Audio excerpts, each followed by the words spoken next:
everybody. So, welcome back to another edition of Unpopular Review. Today, we are going to be talking about none other than Iron Man 2. Um, so, let me introduce some of my co hosts. We have, of course, Chris. So, come on, stranger. Wow, that was. She looked so nervous. It was cute. She's like, "Hi, everybody," and you Right, wave. Amazing, introducing. amazing. But thanks for coming on. Chris, I'll go ahead and handle the introductions over to you since that's just forte. Okay, you all right? Oh, so cute. All right, so let's go on and bring another one of our co-hosts. Then our co-host, we're going to start off with. Let's start off with Goop. Apparently, is his name toward the day. He's ever changing, and I hope I I'm pronounced always that right. changing. Is it Goop? Much like power skills in MCU, I'm always changing. You never know what you're gonna get. I believe that. Yeah. After knowing you for like 23 years, I You honestly never believe know. that. But go ahead. Ladies and gentlemen, it's a four-man crew tonight, and coming else, well, with us, joining us is none other than our very own Mark Victor Rodriguez. Vic, what is going on with you this afternoon? How you doing? How you doing? Going Just well. chilling, man. Just finished this movie, thoroughly enjoyed it, and I'm ready to talk about it. Great. I'm glad somebody enjoyed this movie. It's really good to see that because we should always have somebody who does not have any taste when it comes to movies. And ladies and gentlemen, tonight that is you. But we're talking about Iron Man 2, the sequel to the first ever MCU movie, which was Iron Man. And you know what? We'll start off with Chrissy. You know, you're leading the show tonight. You are the woman. What Uh-huh. was your opinions and your thoughts when it comes to this movie? Okay, so first I wanted to just start off with the synopsis. So I got here. We have with the world now aware that he is Iron Man, billionaire inventor Tony Stark faces pressure from all sides to share his technology with the military. He is reluctant to divulge his secrets, the secrets of his armored suit. Fearing the information will fall into the wrong hands, with Pepper Potts and Rhodey by his side. Tony must forge new alliances and confront a powerful new enemy, all the while realizing that not only is there a madman out to destroy him, but the very technology designed to save his life is slowly killing him. So, with that in mind, now that I've rewatched um, the movie, I'll save that for my final review, but I do like the opening scene was really interesting to me when it wasn't focused so much on Iron Man. The first person we're introduced to, I believe, was Ivan. Um, Ivan Valko. I think it is. And he came in to be, our villain of the movie. I think that it was interesting that they introduced him first before they even like talked about Iron Man. I think you heard the voice of Iron Man more than but you didn't really see his image until you saw Ivan, which is Whiplash, who was played by Mickey Rourke. So I think he did a good job as Whiplash throughout the movie. I But agree. I thought it was interesting to see a bit of the history about his father working with Howard Stark and all that, and how that comes into play a little later in the movie. But what did you all think about the opening scenes? Go ahead, Chris. Oh, it was great. It was a good opening scene worthy of this movie because if you watch any other scene after it, you'll say, "Hey, whatever happened to the excitement of the opening scene? I kind of lost it."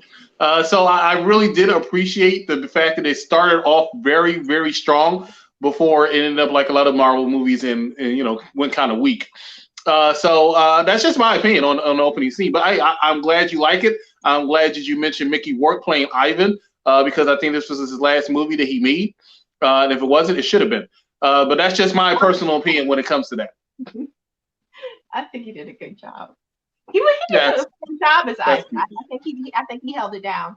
And it seems to be that Iron Man has like a recurring thing of I guess bringing back actors that have like kind of fallen or had like a history kind of like a shaded history because he was really famous back in the 80s, and then all of a sudden he like fell off, and then Iron Man kind of like brought him back into the forefront.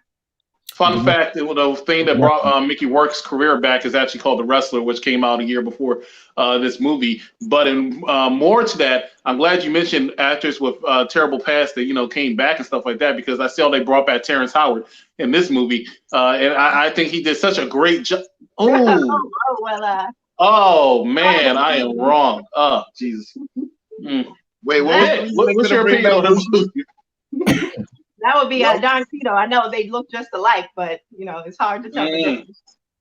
Great cast. Why is it that they couldn't bring back Lucius? It was a contract dispute over the amount of money getting paid, according to Terrence Howard. He said that basically Robert Downey Jr., when they went in there and renegotiated after Iron Man 1, because there were no such thing as these multi-picture contracts back at that point, he renegotiated for X amount of money. That X amount of money cut into anything that co-stars would be able to get. And so Terrence Howard had said to Robert Downey Jr., allegedly, they made an agreement that they would both agree to X amount of money so that both could have a pay increase, right? Because Marvel was notorious for paying people less than at that time. And so Robert Downey Jr. went in there and he got a lion's share. And I think that put Terrence Howard, he said something like under $2 million, and he wouldn't return back to the role unless it was like over that amount or something like that. So then they want you to know that William just said "What's up, Goop?" to you because you are Goop. What's so just let you know. Sorry, I was into it. Well, I'm not even focused on the screen. I'm just if I can jump in though, since we're talking about the opening of this movie, I'm watching it, and it's very interesting because when a movie opens up, it generally centers on who the protagonist of the film is about. How ironic that it focuses on Ivan, okay? Because he's the protagonist of this film. This movie is all about how his father was screwed out of something, he was wronged, and he is the product of all the experiences that he had after the fact that his father was screwed out of the money. They were sent back to Siberia. He had to live in poverty. He did what he had to do to make monies for his father, for himself. He got caught. He went to prison. And that's where we meet him after he served that time and his father's died. As far as strong openings, though, I found it interesting. When he was in his forge, his homemade forge, and he's hammering that red hot metal, he's barely hitting that metal. I'm like, what is he trying to bend when he's like barely hammering anything? I thought that was a little weird, since we were petty with Thor. I'm gonna be petty with that. That was kind of weak to me. It didn't make any sense. I didn't believe that he was bending anything. He seemed kind of weak, but whatever. But I think the protagonist of this movie is definitely Ivan. And once again, Tony Stark is an asshole. This movie ramps it up. Yes. It was to such a degree that it took me out of the movie, and I didn't even enjoy it. That he was such an asshole that took you out of the movie? Yeah, because there was nothing to counterbalance it. Oh, okay. I'm thinking to myself, okay, you got Pepper Potts here who's holding you down, has been holding you down for X amount of years or whatever like that. You got Happy, who's your house Negro. I mean, let's be honest, right? Then you're basically, who is it, Harvey Weinsteining every woman that you see in this movie. That is true. How does he get away with this? Who would? It doesn't make any sense. It's not.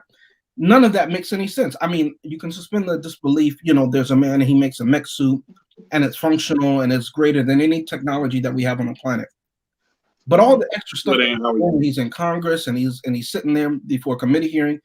And he's just talking to people like that. He's acting like that. He gets up when he wants to. Why? Because they believe that he's gonna murder everybody. They don't believe that he's gonna murder anybody. They think that somebody who's dangerous is gonna get the technology because he's so reckless. So why does he get away with that? Why do the people work for him? Why would this intelligent, executive-ready woman be working for him for a decade, let's say? Which that brings me back to the scene where I'm kind of skipping ahead, but when she was given control of the company, like she was given Tony's position. But I understand that she's intelligent, but I'm not sure if they also, kind of gave this information in the comics because I haven't read the comics. But what makes her qualified to run this company? Because she's been a personal assistant for 10 years. So what What kind And, of education? and we can't even go by the comics because trust her. we're watching a movie. She knows the entire business. You know what I mean? Like somebody that's second in command knows the day to day. But we've never So, seen Tony run the business. Running throughout the whole movie. She was saying she's trying to do it. She's trying. So she has all this, 10 years worth of experience, but she doesn't seem to have the decision making skill. Wait, she doesn't have the what? She never makes a decision without referring to Tony. If she Tony, number one, we've never seen Tony in the office except 5 minutes in the first film. Correct.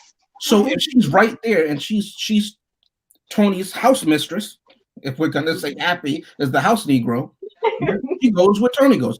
She's never in the office. Who's running the office? Who's running the office? How is the man making money? No one. Why is Pepper given this position? She hasn't done anything. Jarvis is in the office. Yeah, she's right. Jarvis. Yeah. Jarvis is in the office handling all the paperwork. Jarvis and Natalie. What is she doing there? What was the? That's her introduction, though. That is her introduction. That is the introduction to her, because in any other movie you don't see her, and you don't see her kicking ass the way that she does. Here's my question. Other than setting that up for who is this woman in Avengers, why was she needed in Iron Man 2? That was just her introduction, because I don't think that, because look, we still haven't gotten a backstory on Black Widow, and I feel like so it's not an introduction. If I say my name is James, you have no idea who I am. I see what you mean. I could have told you. I thought your name was Google. The truth that my name is James. I swore your name was Google. You introduced yourself wrong. You lied to your audience. And you said your name was Google. All right. What's going on? What's going on? I don't know what's worse. You're lying to me or Mickey Rourke trying to whiplash something. Look, here's the bottom line, right? I don't know why Pepper Potts is running an organization. I have no idea why, except for the fact she runs it all the time. Why Tony Stark was going to get drunk, a few places in the corner and sleeping with women who, as he said, want to be a reporter, and then all of a sudden it drops the panties faster than Bucky when he saw Captain America. The bottom line is, oh God, I said twice. At the end of the day, Pepper Potts is qualified to run it. What were you saying, Chrissy? Never before expressed a want to be more in the company. She never expressed anything like a desire to be anything more than his personal assistant. They never divulged that she has an education in business, like a doctorate in business or a master's in business. It just seems like they kind of just dropped on her without any kind of backstory. And the reason why I have an issue with Black Widow being introduced the way she was is because it wasn't anything that we weren't expecting. Like as soon as they introduced her as a notary, but then she started kicking Happy's ass in the ring. So you know that, okay, something's going on here. She's not just a notary. You know what I'm saying? It doesn't seem like, I feel like they probably should have gave her own movie prior to Iron Man 2, because then it'll be like, when you first see her in the movie, you're like, oh my God, that's Black Widow from the last movie, as opposed to what's this girl doing? She's obviously, there's obviously something going on more than she's just a notary. I'd argue that the first well-rounded woman. Say that again. That she was in S.H.I.E.L.D. for a while. She's been, apparently, according to this, she's been a S.H.I.E.L.D. operative working under Fury for a while. So if they do a prequel, then it's got to be something, because look, with Captain Marvel, you can already see that they're probably going to do some type of prequel with Nick Fury, and Romanoff might end up being a part of that. You know what I'm saying? And I'm not talking about the time during Captain Marvel. I'm talking about the late 90s, early 2000s, where or the year 2000, maybe Romanoff could have showed up over there during S.H.I.E.L.D. because, in my opinion, it looks like she was one of the first people that Nick Fury got into contact with. Yeah. Probably even before Captain America. She's the first Avenger. I mean? She might be the first Avenger. You know what I mean? And they might actually bring it back to that, because when I saw that, they pretty much they don't dive deep into her at all in any of the movies, really. My prediction is that Nick Fury is the one who's going to get her out of the Eastern Bloc at the end of the Black Widow movie. Probably, yeah. That's probably. And that makes a lot of sense. That's how you wrap it all around. But my point is, without them trying to retroactively retcon everything that they did, right? You have a courier come in there who is okay with getting into the ring with somebody who at least has some kind of perfunctory boxing skill, right? Because you don't spar with someone who has no idea what they're doing, right? And the scene opens up with Tony being proficient in hand-to-hand combat. That's what the whole scene, the purpose of the scene is, right? Okay. So then he gets happy, and then Natasha comes in there. By the way, her code name, her alias is Natalie Rushman. You're a Russian spy, and your real name is Natalia, but you're going to call yourself Natalie and Rushman. It's a little on the nose. Yeah, it really is right on the nose. From the comics, yes. But that's so comic booky, it's asinine. Okay? Here, the smartest man in the world, allegedly, according to him, right, does not think, hey, other than let me slow down. Other than looking appealing to me sexually, right? How is this woman able to do this? Yeah, I mean, listen. Did you see the way he was interacting with her? Huh? Did you see the way he was interacting with her? Yeah. And like at the end of the scene, what did he say at the end of the scene? I want one. No. Yeah. That's my point. That's my point. He wanted her not because she was a competent fighter and he wanted to know the mystery behind this woman. He wanted her because she was intriguing because he found her sexually appealing. How does she interact with him? She interacted with him through flirtations, sexuality. Do you see what I'm saying? It wasn't, hey, how is this courier able to beat this guy up quicker than I did and better? Why? In the dining? Say that again. Language. Say it again. Why does they just didn't seem to question the fact that she's fluent in Latin and fluent in Russian and she's fluent in this and that and she's a notary and she works in legal. That was literally she's from legal. Wait, no, but she used her Latin later on in the movie. Because even Pepper said that Latin was a dead language and all of that, and later on in the movie, she like told them that in Latin that she could tell things and all of that. Like they really showing her skills. Speaking of Pepper, I like how she came across as very, I don't know, just very jealous and just like that kind of woman throughout the whole movie. Like the fact that she was like, oh, nobody speaks Latin, just trying to downplay all the other females in the movie. Yeah. That makes a lot of sense.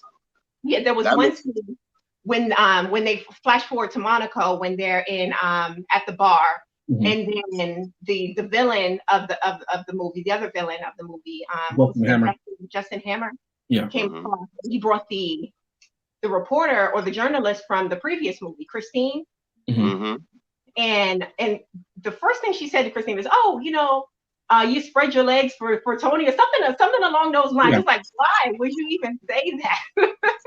I mean, but even in the first movie, she was like, occasionally I take out the trash. Yes, that's true. But why would a woman consider that about another woman? What she has no relationship with Tony. Why would she say she does? Yes, she does. She does not. Just because it's not labeled.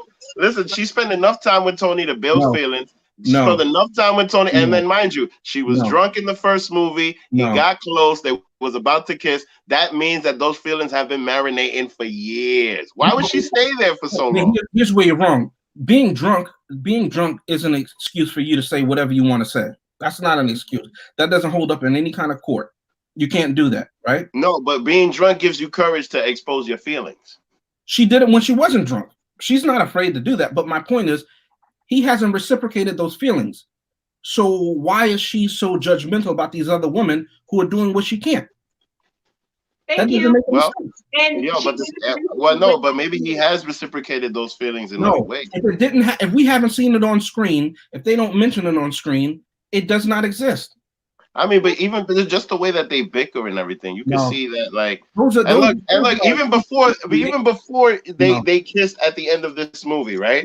He didn't want to tell her how he was dying. No, he wanted to make sure that she didn't know because he knew how she was going to react, and they had never even kissed yet. He didn't tell his best friend. Yeah, he didn't tell his best friend, and he didn't tell his secretary. Yes, she's his secretary. Exactly, but he has feelings for her. He pays her. But So what? He still doesn't mean he's not going to build feelings for her. No. He is best friends with Rhodey, right? Yeah. That means he's secretive. His own father was secretive with him. That's how they are, right? That's established in the film. What isn't established is that he has some secret love affair with Pepper Potts, who is secretly a competent CEO. That's not established in none of the movies. Also, if we're going to keep going, it's not established that she's a trained fighter, that she would show up when everybody's fighting Thanos. I'm just skipping ahead. Excuse me. Excuse me. She had a suit that automatically gives her superpowers, okay? Not only did she have a suit, it was badass because when her helmet lifted off and her show her face, because you need FaceTime to get paid, then the bottom line is everybody was cheering. Your audience was cheering. She's an Avenger now. We've already had this conversation when we talked about Thor. You're reaching. You're reaching. All right, go ahead. Wait. When it comes to Pepper, she's been around since the beginning, and you can just feel. You could feel the relationship between these two from the very beginning, just from the way that she nags him. From the way that she nags him, you can see that there's something there. But they don't need to be holding hands and be like, "Yes, we're a couple. Here's the marriage certificate." Maybe she's just annoying. For her to be maybe she is just annoying. There's nothing wrong with being annoying, but still like he likes. No evidence to suggest that they have a sexual or more than platonic relationship. In the first movie, in the second movie, it's way more than that. A relationship with Happy? Say what? Is he having a relationship with Happy? They go back and forth. By that definition, is he sleeping with Happy? I mean, but it's different though. No. That's different with a woman, man. It's different with a woman, man. It's different. You know that, man. Like you busting a woman's balls and you're going back and forth. Like that's flirting. If he goes on vacation, who's he bringing? Is he bringing Happy? Or is he bringing Pepper? I thought he was bringing Jarvis, but that's just my opinion. Yeah. He might actually bring both. Happy is always around. He's always down. You see what I'm saying? Happy's always around because Happy's always happy. There you go. But I still feel like her relationship with him wasn't necessarily established until later on in like their romantic relationship. So her being catty to this other woman was very misplaced. And not only did she do that to Christine, who was only coming to her at that time through like a professional angle, she wanted to interview her because she was just announced as the head of the company or the upcoming head of the company. Thank you. She said something along the lines of her spreading her legs for Tony or something like that. But then later on in the movie, during the birthday scene, she said something to Black Widow about, "Oh, everything's messed up just because you showed up." Since you showed up, it's all your fault. All the bad things are happening because of you. She tried to kick her out. It seems like she's so zoned in on the women. The women are the problem, and I don't think that will fly so much in like 2020. If they made this movie today. And this is the type of woman that you want to be a CEO of your company, right? Wasn't she kind of catty to the woman that was in the corner? Why is it that like when women get jealous, like people act like that's not real? Like she was a jealous chick. And she was trying to get the other chicks away from the guy that she likes. Point blank. She's a jealous chick. That's the thing. Look at her face. She's like, "Bitch, get out of here. What you doing? This is mine. You know how much work I put in to get this?"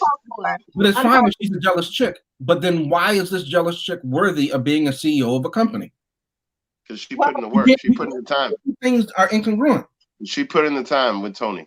She knows Tony better than anybody. Apparently she didn't because she's jealous. I mean, well, she got jealous, but by the end of Iron Man 2, she ended up getting the man because you don't never see Tony Stark with no other girls. That's true, but while she really had to put in, that's what everybody. With Pepper. That's what I thought. But I mean, you see the money she got now. You see the inventions she got. She don't even need a car. She got an Iron Man suit. Okay, she's better than any other bitch. Can't no bitch say nothing to her. What is she doing? Oh, who's on Joseph? I thought that was me. Well, that brings us to the next scene, which is our first official like action fight sequence. When that's cool. Once they're in Monaco, and Tony, for whatever reason, disappears and decides he wants to, drive the NASCAR car or whatever race car. Oh wait! Before you get to there, I just want to mention something really quick because we're kind of jumping and like from this scene right here. Oh yeah. I loved this scene so much because it reminded me of Mark Zuckerberg going to the Senate. Yes, I agree. That's why, I mean, the first time that I saw that didn't happen, but now that I saw this again, it reminded me of that so much. This entire scene, just how much Iron Man made the whole Senate look stupid, and commandeered their screens and did all of that shit like that. That got me so excited. Like, I was so happy to see that. You know what I liked about that scene? It reminded me so much of those people who are protesting the governors to open up those states, and they're marching into the state houses with guns and everything like that, and the police are letting them yell in their face, and they're not doing anything to them. They were in Michigan? Huh?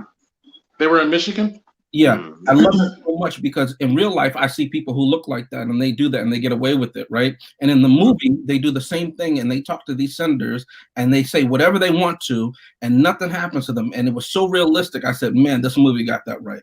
That's what I love about that. Yeah, I loved it. That whole scene was just awesome. I like that. I also like the scene when Rhodey, he delivered them the suit that they couldn't get.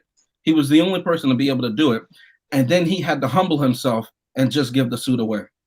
Yep. Those two scenes together, when this arrogant asshole is just talking to the people's representatives, right? And whatever he wants to know, I'm going to be reckless with this technology. I'll do whatever I want to do, just like those people with the guns in the state house yelling at the police, and the police aren't tasing them. They're not using pepper spray. They're not shooting them in the back as they run away. They're not intimidated or fearful for their lives at all. It was just like that, and it reminded me of that. And then when I saw Rhodey have to give away everything that he had just done for them and get no credit except the salute, man, I said I could relate to that.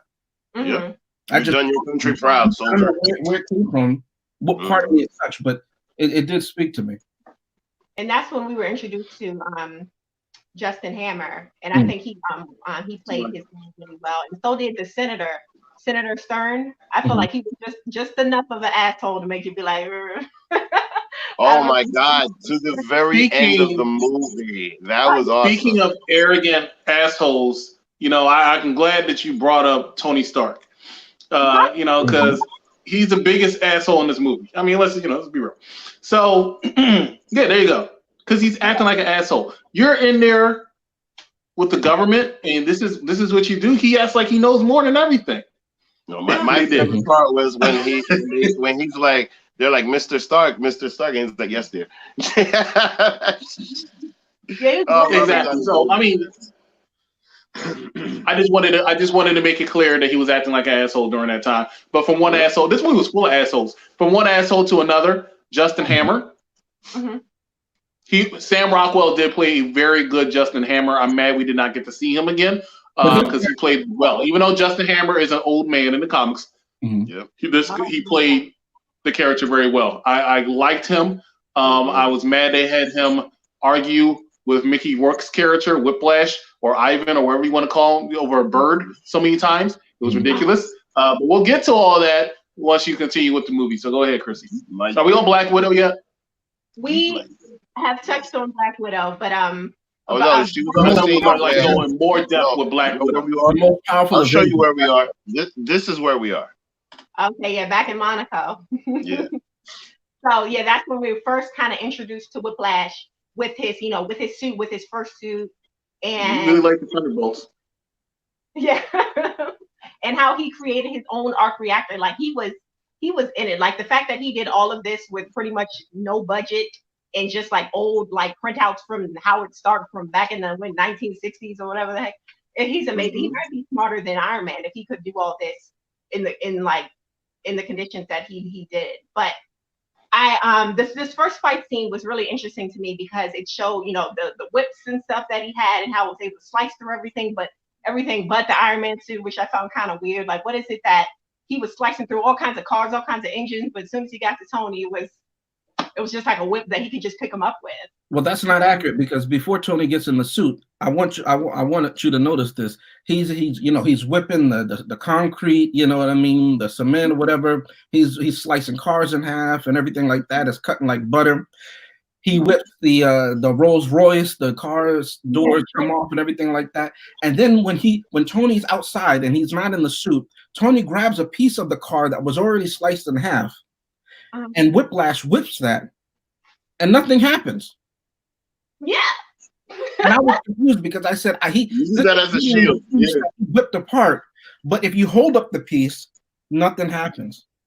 Notice that? I also noticed that Tony did nothing to save this woman that he has secret feelings for. He yelled at her to give me the suitcase, B, because I'm gonna die. Because he's and then he picks the word, but he just pushes it away and then wants to flex and show off. So I love how he demonstrated his love for her and for Happy, he's also in a relationship with. I love the magic metal that he finds in the middle of the fight because he's so intelligent. I love how the whips worked until they didn't. And then I liked how even though they were draining him and from the first hit and it said danger, and then he was choking him to death and it was like danger, danger, he was still able to wrap it around himself in danger and beat him. And beat him. I like that because it made so much sense. And I think after this, he decided to do the suit that he could find him wherever he is because he had to literally wait and hope and pray that Pepper Potts and freaking Happy showed up with his box for the suit. Yeah. Because he was defenseless. That Rolls Royce goes the same speed as Formula One racers. So Word. they were on the track and they were speeding because the camera kept cutting. So that's how I knew they were going so fast. And then they saw the Formula One racers who all missed them. Okay. That was amazing. I love that act. The stunt driver should be commended. To bring him a suitcase. Visually, it was nice. Visually, it was cool to look at. The CGI was still better than Thor, which actually came out a year later. It's still way better. Like not on my 4K TV. My 4K TV said nah. It didn't look. I thought it looked good. I thought it looked really good considering it came out. How come when the car exploded, it did nothing but push Mickey Rourke's hair? It just blew it in the wind. He didn't jump forward. He didn't get knocked down to his knees. He kept whipping, and his hair was just popping. You know, it didn't. I think, honestly, to be quite blunt, I think everybody missed the point of the scene. Okay, the point of the scene wasn't to show destruction. The point of the scene wasn't to show exactly how powerful Mickey Rourke's character of Ivan / Bird Lover / Whiplash was. The point of the scene was to say, hey, I can slice through cars and people, and I can also slice through any dreams you had of this movie being good. That's what the problem with the scene is that y'all are not recognizing and y'all not realizing. See that scene right there with Tony Stark sleeping? That's how I felt after this scene. I was asleep. I got put to sleep. I woke up for a one-hit kill at the end of the movie, which I'm stuck in the head, and we're going to talk about it soon. But the bottom line is, this movie wasn't good. I think of all the movies we've talked about, I think this was by far the worst. No. Yes. Of every movie we have done so far, this was the worst. The only thing that rivals it is maybe Captain Marvel, and I'm trying to forget about Captain Marvel. But I think this was worse than Captain Marvel. I honestly do. There's no way this is worse than Captain Marvel. This movie is way better than Captain Marvel. First of all, this movie is a continuation of the first one. That's all this is. It's just a continuation of the first movie. Starts off with the end credits. That's impossible since the first one was good. That's like saying if Wednesday was a bad day, but Tuesday was good. The Wednesday is just a continuation of Tuesday. Why are you fucking up my Tuesday? No, we're not going to do that. Iron Man was good. Iron Man 2 was not. No, Iron Man 2 starts off literally at the end of Iron Man 1 with the press conference and the whole thing. So like it's literally a continuation. And the only difference is there's a 6 months difference after he starts the Stark Expo. That's it. But it's literally a continuation. And then the other thing, this movie is happening while other movies are being introduced. The end credits of this movie is a setup for Thor, a movie we already saw. Yeah. A movie we already covered. Because we're not doing this in the order of release. So since we're not doing this in the order of release, this movie ended up doing that whole thing in the end credits about Thor, right? So they were still introducing people. And so this movie is like literally, I feel like Iron Man 3 is Iron Man 2. Don't do that. See, Iron Man 3 was good. So that's what I'm saying. What we're not going to do is we're going to lump Iron Man 2 up with some good movies. We're not going to do that. It doesn't deserve that respect. See, the bottom line is that number 2 and number 1 are pretty much just the same movie, and all they did was just drag this out. And I'll show you the big difference. I'll show you the big difference. Can you post that picture again of Tony Stark sleeping or knocked out? Can we post that picture back up? I don't see it. I could be frozen. You could be. It's not up. That's fine. I have it up. It is up. It's been up. It's been up. Everybody's face. All right, there you go. So that is a representation of the entire Iron Man 2 movie. Let's post it back up. That is a perfect representation because that's how I fell asleep.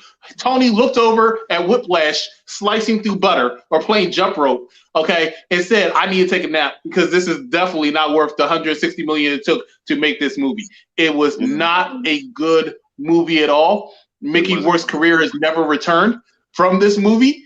Tony Stark said, hey, it hasn't. It hasn't. Sam Rockwell said, hey, I love the character of Justin Hammer, but hey, I played in Iron Man 2. I can't forgive myself for that. He's never appeared. The only person that came on again was the Senator, and he said, hey, redeem my character by making me Hail Hydra. So I'm just letting you know, all right?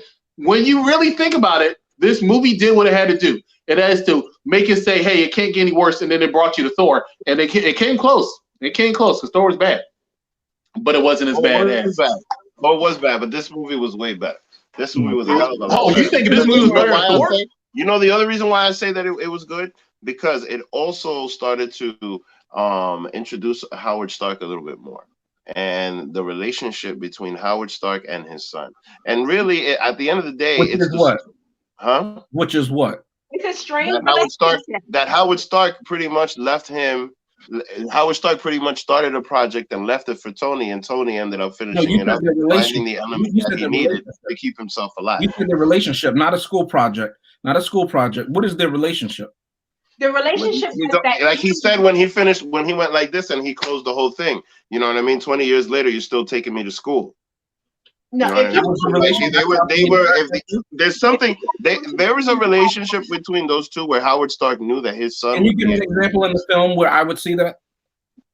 When Nick Fury was speaking in this film and was explaining to him that, look, this is what your father did, X, Y, and Z. He's like, oh well, if that's the case, you knew my father better than I did. And Tony, yes. Nick Fury said, I did. The fact that Tony, his whole life, believed that his father didn't really care much about him, that he shipped him off to boarding school and all that. But when secretly, he discovered through tapes later on in the film that his father left all this to him, to Tony. He did all of this for Tony. He had great love for Tony. It's just that he possibly just didn't know how to express that other than being successful and leaving this successful business for him. Okay, so here's my you know what I see in this scene? Here's my response. Not Howard Stark. Not Howard Stark. That's what I don't see. Here's my response to what y'all just said. I asked a simple question. Where in this movie does it show Howard's and Tony's relationship? The example that you gave me is when he's told a black man, hey, in the past, you knew my father better than me, his own son. Okay. I don't know if they ever relationship. We know that they had no relationship because in subsequent films, he's still crying about not having a relationship. That's what I was about to say. In 23 years, we've been exploring Howard and Tony Stark's relationship so they can finally hug it out in Endgame. Let me explain something. It does not work. He has daddy issues like a woman. He does have daddy issues. It's perfectly fine. I don't need to see Howard Stark. I don't even care which character wants to play him, like which actor wants to play in this movie. Did you notice the bottom line? I'll say it. The bottom line is at the end of the day, right? He has daddy issues. I would have daddy issues too if I made Iron Man 2 because it's like, Father, could you have guided me in a better direction? And he did guide him in a better direction. I don't need to see Howard Stark every single movie. Clearly, Tony Stark's a bad son anyway because he should have investigated his father's death instead of befriending his killer. I'm sorry, befriending his killer's lover. Yeah, that's more like it. Befriending his killer's lover when he found out. The smartest man in the world. He couldn't figure that out. Why is everything? Could not figure it out. We're not talking about that, right? We're talking about Iron Man. The only thing he can cling to is memories of his father, and we can see their relationship through not only the Nick Fury scene, but through later on when he goes through the films of the blooper reel or the cut reel of what his father put together. I mean, they showed a part where his father used to nag him a lot. And his father used to get on him when he was a teenager. So we don't see that part of their relationship. There's a part of that. That's not a reliable narrative. That is from Tony Stark's point of view, and he says so in the movie. Remember, Tony Stark was always a snarky, spoiled kid. His father wanted him to grow up and have responsibility. That's what we see every single time. And even when we go back in time, if we're going to jump ahead to the movies for a second, when he in Endgame, when he meets his father's not an asshole at all. No, his father's not an asshole. Tony is just a smart asshole because he was spoiled. Not Howard Stark, but it really was Tony Stark. Tony Stark was an asshole. His mother even says so in the scene that they recreated in Civil War. It's Tony's problem. Tony has the hang up. Tony is a bad child. Howard wasn't an asshole, but he was a workopaholic. He was Black Widow to be there for his son, and even during the clips when you could see baby Tony in the back of the video clip, messing around with the structures. He was like, "Oh, where's your mother? Get out of here." It's like he's very much a workaholic. Yeah. He's a billionaire. Which translates into Tony in his adult life. Because Tony in the comics, and he doesn't work. Workaholic. No, but it wasn't even. And mind you, it wasn't even his mother. It was the nanny. Yeah, so that's somebody that literally got raised by a nanny. And mind you, there was a ton of people up and down Park Avenue that are living that way. So that's one of those things where like those people never get close to their parents because their parents are always out and about. I mean? It's a rich kid that had and the kid was rich. His parents just pretty much just dumped him with the help. That's who raised him. Something like that, because anytime we see the actual parents and their interaction with him, we never see them like being dismissive or they could care less about him. They want him to succeed. It's not that they don't care. It's not that they don't care. It's just that they don't put the time. They don't put the time to build the relationship. I don't think that's what I'm saying. I mean, no, it could be because the thing is that like, look, we hear about and look in Captain America and on also, which is something that I'm starting to watch. Captain America's Girl, her show. You see a lot more about Howard Stark. And Captain America's Girl, Howard Stark, Falcon and of him in the movie. Bucky show came out already. So this whole Iron Man 2 was more of an introduction to Howard Stark, especially for that time, and the connection between the two. Material to bolster your argument for the MCU film. You can't do that. You can't do that. You can only use what the films that we have seen. You can't use a Peggy Carter on the ABC series to bolster the MCU film. In the MCU films, we never see that his parents are not part of his life. They're workaholics. Yeah, the man is a billionaire. I've never seen Tony Stark one complaint about being a billionaire. Never, not one time. Mm-hmm. No, why would? If this was a court, I can't even hear about you complaining your father's a workaholic. You never complain about the money, though. Do you see what I'm saying? His parents were professional. They were secret agents or superheroes of that time, right? We know that. So there's a legitimate reason for them to be busy. They weren't busy because they were having cocktails in Martha's Vineyard. They were working. As a child, he doesn't know that. I mean, there's a ton of shit that they kept from him. He almost died in a cave by age 40. Tony did nothing with his life until age 40. Howard Stark, we see in Captain America, the First Avenger, was working as a 20-something-year-old man.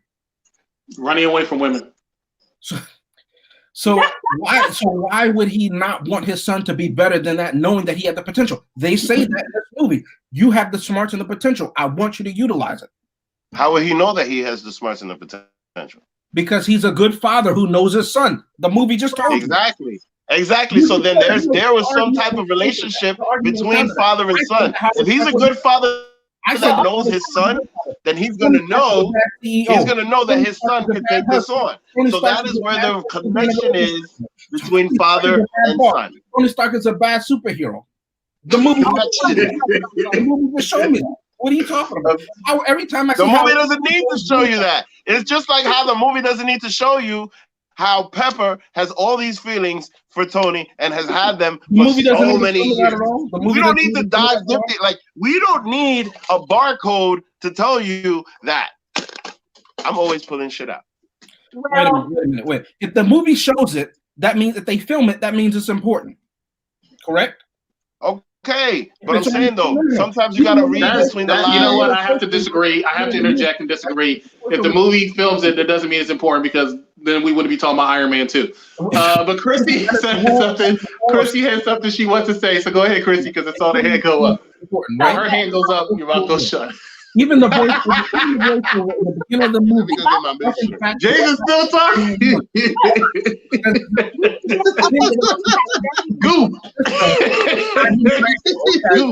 is my Drago. Goop, the superior was the same. They show Howard Stark and say all these nice things about Howard Stark. That's important to let us know that he was a good father. And Tony, you might be wrong. Tony himself in the scene that you use as an example in your case says, maybe I don't know my father as well as I think I do. In the other MCU films, Tony keeps saying that. But you know what? Tony doesn't change. And this movie was ramped up to him being an asshole, him refusing to change, him refusing to grow. I don't get it. So I ask you, what is the point of Iron Man 4?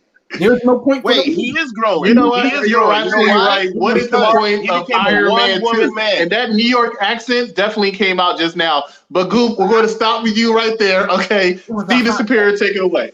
So again, so after the Monaco scene, when that's when we discover, or that's when the world of Tony Stark discovers that, okay, Tony Stark is not the only one with this type of technology. Regardless of what he said during the court hearing, where he said every other nation is about 20 years from having the technology of Iron Man, we saw through the Battle of Monaco that other people, at least Ivan, has this technology. And which led to a whole media spree of saying, okay, well, what are we going to do? Iron Man, he misled us, blah, blah, blah, which drives Iron Man into like almost this depression, not only because we find out in the earlier scene of the expo that the suit is actually kind of killing him because he checks his toxicity levels backstage before going back onto the stage of the expo. But he has to deal with this added stress of the world no longer really believing that Iron Man, that he's capable of protecting them because other people are also have this technology. So that's when we discovered that they do delve into his alcoholism in this movie. I thought they only did it in the first movie, but you see in scenes following that he's drunk, looking at his screens, he's drinking, he's doing all this. He actually earlier he turned one of his machines into like a wine carrier. That he threatened it earlier, but he actually did it later on in the film. But I thought it was interesting, and I was wrong during Iron Man when I was watching Iron Man when I thought that's when they kind of like ended the whole alcoholism theme, but it was touched on in this movie, which I thought was interesting. That's also when Rhodey came along, because during the birthday scene, when Iron Man was out of his mind, drunk, and doing all this irresponsible things in the scene, which is also one of my favorite action scenes in the movie, when Rhodey comes and shuts things down. He's like, look, this is getting out of hand. You're in your Iron Man suit. You're shooting like wine bottles out the air when these civilians are here. He's like, shut it down. And that's when this is the first time we see Rhodey in the War Machine, or the War Machine costume, or the Iron Man costume, which I thought was really cool. My point to that scene, or my statement for that scene is this: other than fan service, if Rhodey came to stop Tony because he was being reckless with the Iron Man suit, why would he then? And to your point, he's blasting bottles which become shrapnel to these civilians, right, at his birthday party. Why would he then engage in a fight with a drunk in a powered suit? He already evacuated people at that time. Right there, because the camera pans back and we see them watching. And we know that Rhodey knows that it's important that the civilians not be there, because he screams at them, and because he screams at them in a suit, they're more afraid and they scream and they run away upstairs, right? But he still has this ensuing battle in two powered suits, one a soldier who's trained to know not to do that, and the other a drunk, a reckless drunk, right? So other than fan service, once he got on the suit and said, look, y'all got to get the hell out of here. Don't got to go home, but you got to get the hell out of here. I think everybody kind of evacuated at that point. No, they're upstairs taking it, because you see them. They got the camera. They have the camera. There's a shot of that, and they're recording them as they're fighting on the upper level, because they were downstairs in the basement, right? And they're upstairs just recording them and everything like that. So Rhodey knows all this, and he's fighting a drunk. The drunk, okay, you can cut him some slack. He's drunk. He doesn't know what he's doing, right? Or he's not in the right state of mind. But this trained soldier is having this fight because he wants to stop his friend from being reckless with the Iron Man suit. And his threat is, I will beat you up one and then take the suit. If he just wanted to take the suit, why didn't he just take the suit? with that being said, you all know how you deal with a drunk. Drunks don't respond to words; they respond to action. If you have drunk friends, they aren't going to listen to. Hey, let's go. We gotta go. They listen to. You gotta drag them out of the club because they're drunk. So that was, I guess, maybe they teach that in the police academy because they're always using force. They don't de-escalate anything. But a soldier would know that you don't need someone who isn't coherent because they can't understand you. But at that point, was he a soldier or was he just if somebody is you don't use brute force and say, "Oh, animal, stop you." You don't go up to the Hulk and say, "You not listen, me fight you." You don't do that. Oh yeah, I forgot you did do that. He but did at this point in the movie, was he operating as a soldier or was he operating as Tony's friend? Because he does know one thing. Where did he bring the suit? Where did he bring the suit? Why was he there? Friend? Why was he there? Because he went over there to steal that suit. That's what he went over there for. He went over there to take that suit. Because the next scene we see, even though it's not important, even though they show it on film, is he's delivering the suit. Mm-hmm. So he came over with the suit and he wanted, hey, Tony, as your friend, you need to stop being reckless because this is what they're talking about. You don't listen, then he got mad, he lost his temper, and he said, now that I got the suit, I'm going to fight you because that's what the fans want. I was about to say, I think we're losing sight over the fact that Marvel said, hey, I want a fight scene of robots fighting each other. They are friends. You know, so they had their lovers quarrel. It was a decent fight scene. And, you know, it happened. But you know what? Both of you make very going to get him in Iron Man 3. When you set up this great villain, the Mandarin, what do you? Oh, don't do it. Like no, he's just a drunk actor. He's just a drunk actor. Anyway, the bottom line is both of you made very good points. I completely agree with Mr. Goop. I completely agree with Mr. Goop here. And I also agree with the Superior. I mean, there are ways you handle a drunk, but he should have been a little bit more disciplined being a soldier, colonel, nonetheless. However, she said it very articulately, she said it very well. Was he acting as a colonel or was he acting like a scorned lover? That's what we have to figure out. But anyway, the next scene. Chrissy, let's go to the next part of the movie. All right, so after that, Tony, he becomes like you kind of see more of the stage of his depression because you see him literally eating a box of donuts, like a 12-count, a Krispy Kreme, wherever the hell they were, in the actual structure of the donut. And that's when we first see Nick Fury in the movie, and he comes and pretty much like, hey, come down, we got some things to discuss. Which brings us to the awesome scene that we have displayed here of Nick Fury face to face with Iron Man, discussing pretty much what's going on. This is also when we, as an audience, discover that this Natalie girl, she's actually working as an agent seal. She comes in with your full get up just like that, and discloses that she's actually working with Nick Fury as a SHIELD agent. Yep, that's when you first find out that she has been with Fury for a while as a secret agent, and eventually I think they're gonna dive into that at some point, because that's when you get introduced to her and find that whole situation out. But one thing that struck me about this scene, and I'm not gonna lie, like. After this, when they had the whole conversation, when he found out that how long he knew Howard Stark, like something about this was just so like Hasante sana squash banana, where you know what I mean? Like there's something about Sam Jackson right now is speaking like Rafiki to me. Like this was like he lives in you type of speech. We're about to bring up the father again. Yeah, because basically after this he gives him the box, and to make a long story short, he goes into he basically just remakes Iron Man once again out of his father's tools, and this guy is the guy that pretty much just gives him the battery in his back in order to do it. And Sam Jackson is that person for just about everybody in the MCU.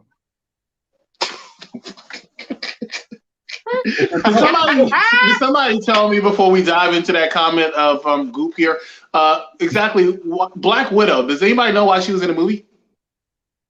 It was an introduction to her.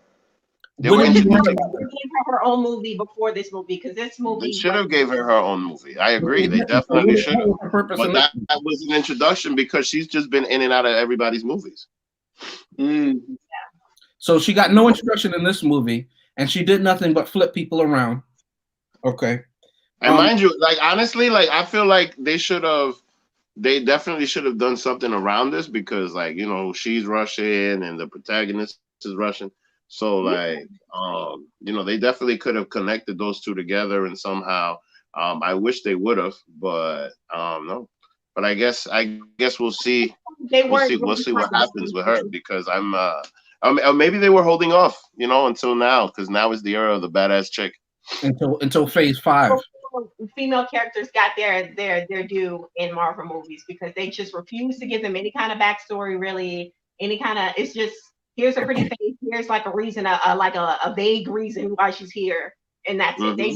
They did it with Pepper Potts and her becoming like the CEO. They did this with Black Widow and her just appearing and really it just seems to be something that they did in the past, which I'm glad that they kind of, you know, changed directions later on.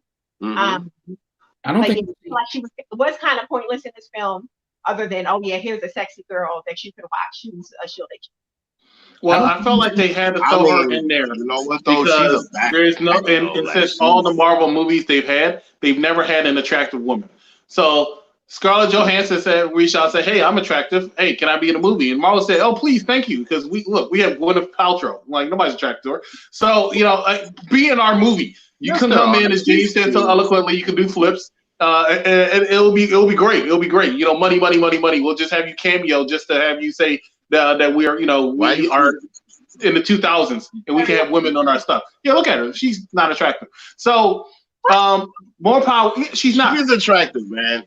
She's not attractive. She's cute. I mean, she's not the best looking in the world, but she's cute. Like, you know what I mean? Like, and she's not, and she's like homey and like, you know, it's cute the way that her and Tony just. Yeah, you know, so is my pet. It's nice. But the bottom line is, at the end of the day, she's not attractive. They brought Scarlett Johansson, and I'm not saying she's ugly. That's not what I'm saying. Not at all. But you know, you have to think about her or the woman who played Betty Brant in Incredible Hulk.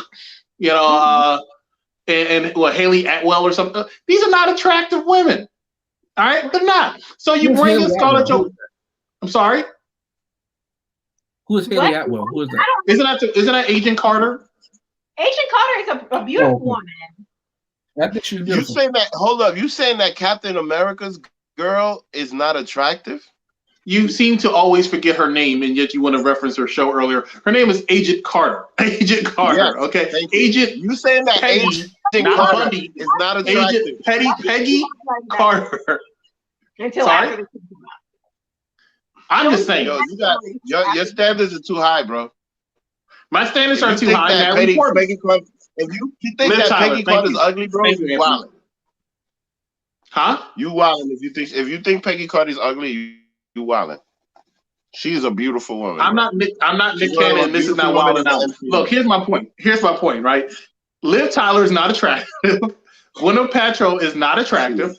Haley Atwell is not attractive. Scarlett Johansson is pretty attractive. So they said, "Hey, sign the dotted line. We'll give you some money. You come in. You wear a black outfit," and that's what she did. And I'm not hating on the woman. You know what I'm saying? If you ever want to see her do a role very well, you put on Iron Man 2. You fast forward to her scene. You put the TV on mute so you don't have to hear her speak, and then it works. It works very, very well. You know, it works very, very well. But that being said, let's continue on with the movie, Chrissy. So after this, by the way, all the women in the movie are beautiful. Let's just get this straight right now. I know, it's me too. I got you. All right. Secondly, that leads us to, I believe it leads us to the scene where we come back to Ivan, and he's in prison, and there was this elaborate scheme to. She's not Anthony. Where he gets this meal and they say, "Oh, make sure you eat your potatoes" or something like that. And the potato turns out to be a bomb. They placed this double in his room that, you know, can I assume to be his body after the explosion, and he escapes from prison, and only to be led to Justin Hammer's facility, because Justin has this thing against Tony. He wants to be Tony. He wants to have the best, weaponry, even though all his weapons kind of suck. Which is why he brings in the help of the genius that is Ivan. So that's when I feel like Justin Hammer had his best scene, or actually Sam Rockwell had his best scene when you're introduced to him, and there was like the jet behind him, and it was very much like flying out the girl, flying out somebody out, during that time. it was just lavish. He had the all the meals imported, and that's when he discloses to him that he wants him to help build suits similar to Iron Man's suit. And I thought that was a great scene. Can I go back a little bit? A few scenes ago, I just want to highlight one that I thought was really, really good though. The scene with Tony and Ivan when they're talking to one another in the holding cell. And Ivan basically is giving his backstory for us and to Tony and everything like that. And Tony's trying to talk down him, give him credit because he said, you did do some work, but I handled you. He's still being Tony. And Ivan, I forget exactly how he says it, but the last line was when he said, I wasn't trying to come out there to kill you. You know what I mean? Because Tony's saying, I don't know, did you not think of to do, to make it this way so the ions will work better and everything like that? And basically, Ivan, without saying too many words, he says, I built it the way I built it intentionally because I didn't come out there to kill you. I came out there to make it. You just gave this conference, which is a callback again to why we heard the voiceover in the beginning of the film and why he decided to go after him. Because before he had no intention, he said, I'm going to break the mystique off of you. All I need to do is make God bleed. You know what I mean? And this is a line that you hear in a lot of different films and in history and everything like that. But I thought it was very interesting because remember, his motivation was never to kill Tony. It was to destroy what he had. And the reason why he aligns, because you're wondering why would he align with Justin Hammer, is because Justin Hammer says, he says, what's in it for you? He says, I want to destroy his legacy. Yeah. Also, I thought it was to make love to a bird. Huh? I thought it was to make love to a bird, but I guess I was wrong. No. Yeah, he was way too obsessed with that bird. To Ivan, he says, I want the contract, like a 20-year contract with the Pentagon, but I want to destroy Tony's legacy. When he said that, I think that's internally the character, it lines up with what we've seen. He says, well, this lines up with me as well, so I'll help you. Because before that, he had all the leverage. He was out. He could have killed Justin and his happy, the guy that was with Justin or whatever like that. He didn't really need him. So I think that scene is integral to the movie as far as the movie being about Ivan, two sons who grew up in the shadows, so to speak, of their father in that they were a product of their success and failure. On the one becoming a drunk, being kicked out of the country, on the other becoming a successful billionaire, you know what I mean, but never knowing your father and truly knowing him, even though the world knows him. You see what I mean? And so it was a good interplay between the two of them. I really. If I could take a moment real quick to give you praise because you had so much insight right now on that very scene. You did pretty much an entire plot device for the movie, and that's really smart of you to do. It's really commendable, and that's a compliment I have to you because the whole time I'm thinking he just wanted to kill Tony Stark and make love to his bird over Tony Stark's dead body. That's what I thought the whole thing was for. So thank you so much for clearing that up because I thought it was pretty sick. Disney should do better. Go ahead, Christy, with the next scene of the movie. Oh no, I was just to go back to what he said, and then he mentioned something about how Tony, your family, you're rich off, they were thieves or something prior. That's how they gained their wealth, and now they kind of leave behind the little guy, which is his father. Exactly. And they both definitely are products of their environment. And I think that's why I think he was a good villain. Like he was a great villain actually. Because he's not evil like a mustache twirling villain. He's not. He was a great villain. Motivation. He had his whole was to get justice for his father and his family from the Starks, because his father was there helping Tony Howard Stark the whole time, and he kind of got like the blunt end of the stick. Yeah. And so he said, okay, let me get justice for my father who died earlier in the movie, by getting this justice from Tony. Yeah, because all he had was his father. So when his father died, he said, well, then I'm going to take all that you have, all that you care about. And once he did that at Monaco, he was good. He was content to spend the rest of his life in jail because he had, or however many years, because he already spent 15 years. He wasn't afraid of that. You know what I mean? He wasn't thinking about escape or anything like that. He was fine because he had done, he had served time in a Russian prison. Yep. Which was far worse than what he was at in Monaco. So I think in his mind, he had done the job. But then when he said, well, Justin Hammer says, well, I'll help you destroy him even more. You know what I mean? He said, okay, I'll help you. Fine. But it wasn't about the money or none of that was important to him. He wanted y'all just that compliment I gave you 3 minutes ago, I take it back. Because y'all just said Whiplash was a good villain, and it was. I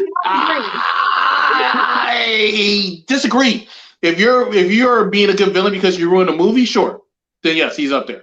But the bottom line is, but at the end of the day, he is not a good villain. He was one of the worst villains in Marvel Cinematic Universe, which is saying a lot. And I can't even believe that y'all even trying to find a way to give him some credibility. Like I said, this character ruined Mickey Rourke's career after it was on a resurgence for the first time in 70 years. So I can't give it to you. You're going to try, because I see your lips forming. You're going to try to make it make sense. Let me explain something. It ain't going to make sense to me. It ain't going to make sense. I have your own metric, but I'm going to explain why I think he's a good villain. When I think of good villains, okay, go ahead. Antagonist in the film. We say villain, but I don't mean mustache twirling villain. If you're going to say mustache twirling villain, I say the I forget his name, but the leader of the Dark Elves. He's a mustache twirling villain, like a more Dark Elves from what movie? Oh, Thor, Dark World. Yeah, he's a typical villain, right? If you're talking about a villain with a purpose that I can kind of align myself with and understand their motivations, I'm putting Whiplash. I'm putting Killmonger. I'm putting Loki in the first Thor movie. I'm putting even Thanos is saying, and the reason naming bad villains agree with it. So he may be my antagonist, right? But I understand why he's doing it. If you're gonna look at the who was the guy from Guardians of the Galaxy, and he was in Captain Marvel 2, the villain of the Galaxy. I know who you're talking about though, the guy with the hood and stuff like that. He was a mustache twirling villain. There was no what was his purpose to me? You see, he was a much better villain than Whiplash. No, but you're looking at it for a different metric. I'm saying I'm looking at it for interest. Protagonist of the film, he doesn't have to be evil for evil's sake. He could do things that I disagree with, but I have to understand why he's doing it. Well, I didn't understand other than getting the stone because Thanos wanted the stone. He just wanted to conquer. That's not motivation for anything. Thanos didn't want to conquer. He didn't want to have to kill those people. He killed them because he was doing evil for the greater good in his mind. You see what I'm saying? He was willing to kill anybody, even himself. So he lost himself to that, but he was doing it because, as he believed, he was doing it for his people globally. What the Wakandans never did. You see what I'm saying? Loki, even though he was the cause for all those things happening in the first Thor movie, he justified it himself because he says, well, I get to show my father that I'm good enough, that I have purpose, that I'm not just some bastard son or whatever that you adopted.